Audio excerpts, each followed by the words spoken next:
এটা ভিডিঅ'লৈ সকলোকে স্বাগতম জনাইছোঁ। যিসকলৰ ইছানডা স্কলাৰশ্বিপৰ ৰিনিউৱেল আছিলে তেওঁলোকৰ যিসকলৰ under processing with bank for payment আছিলে তেওঁলোকৰ পে'মেণ্টখিনি পাই গৈছে অলৰেডি। বহুতে ৱেইট কৰিলোঁ, ৱেইট কৰাৰ পিছত পে'মেণ্টখিনি পাই গ'লোঁ। মোৰ পে'মেণ্টখিনি সোমালে কালি 8মান বজাতে সোমাইছে আৰু বহুতৰে পে'মেণ্টখিনি সোমাইছে। মই ইউটিউবত এটা পোষ্ট দিছিলোঁ, তাতে বহুতে উল্লেখ কৰিছে পে'মেণ্টখিনি আহিছে বুলি। গতিকে 5মান বজাৰ পৰা আৰম্ভ কৰিছে, ষ্টাৰ্ট হৈছে আহিব মানে পে'মেণ্টখিনি, আৰু 8মান বজালৈকে পে'মেণ্টখিনি আহি আছে ৰাতি।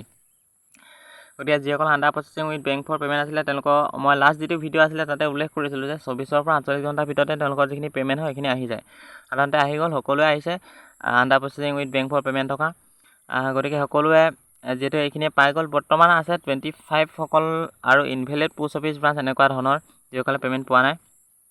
এতিয়া চোৱা 25 থকাসকলে কালি মোক বহুতে কমেণ্ট কৰিছে, যিসকলৰ লাষ্ট ডিজিট 25 আছিলে তেওঁলোকে ভিডিঅ'ৰ তলতো কমেণ্ট কৰিছে বা তেওঁলোকে এনেদৰে কৈ আছে যে মোক ইমিনিষ্ট্ৰীত কল কৰিব কৈছে। সাধাৰণতে মই ইমিনিষ্ট্ৰীত কল কৰিব নোৱাৰোঁ, যিহেতু তোমালোকৰ এপ্লিকেশ্যন আইডিটো আৰু মোৰ এপ্লিকেশ্যন আইডিটো সম্পূৰ্ণ বেলেগ হয়।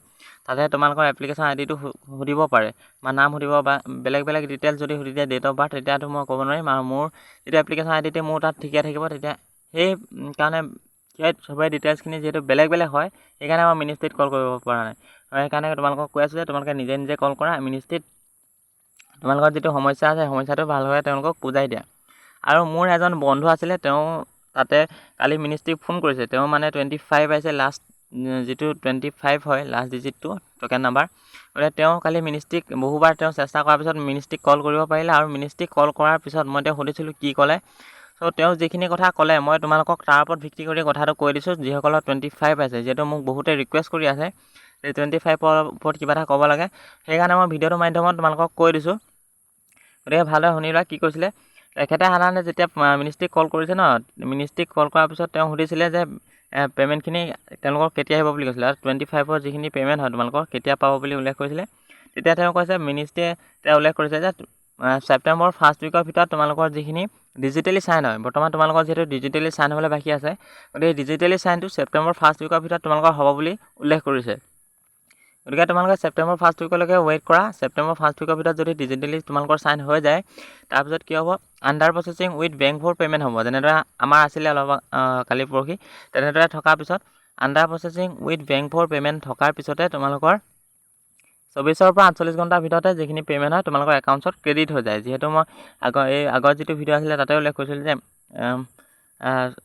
Under processing with bank for payment থাকিলে 24ৰ পৰা 48 ঘণ্টা সময় লাগে। আৰু কালি বহুতৰে পে'মেণ্টখিনি সোমাইছে, মোৰো সোমালে আৰু বহুতৰে পে'মেণ্টখিনি সোমাইছে। গতিকে under processing bank for payment থাকিলে 24 ঘণ্টা বা 48 ঘণ্টাৰ ভিতৰত তোমালোকৰ যিখিনি পে'মেণ্ট হয় সেইখিনি পাই যাবা।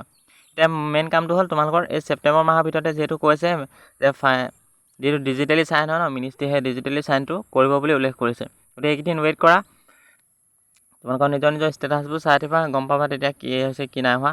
যিহেতু তোমালোকে প্ৰিফাৰেঞ্চত ট্ৰেক কৰিবা, তাতে তোমালোকৰ ষ্টেটাছখিনি আহিব। আৰু যিসকলৰ ইনভেলিড পোষ্ট অফিচ ব্ৰাঞ্চ আহিছে, তেনেকুৱা ধৰণৰ যিসকলৰ আহিছে তেওঁলোকৰ এই ছেপ্টেম্বৰ মাহৰ ভিতৰতে তেওঁলোকৰ এই সম্পূৰ্ণ কামখিনি কমপ্লিট হ'ব বুলি মিনিষ্ট্ৰীয়ে উল্লেখ কৰিছে। গতিকে তোমালোকে চিন্তা কৰিব নালাগে, ছেপ্টেম্বৰ মাহৰ ভিতৰতে সকলো কমপ্লিট হৈ যাব যিসকলে বৰ্তমান পে'মেণ্ট পোৱা নাই।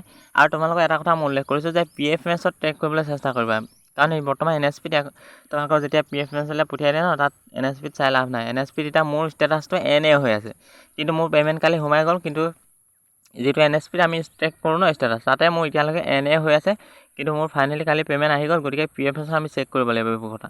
গতিকে ভিডিঅ'টো ইমান আছিলে, ভিডিঅ'টো ভাল পালে লাইক কৰিবা, চেনেলটো নতুন হ'লে ছাবস্ক্ৰাইব। ধন্যবাদ।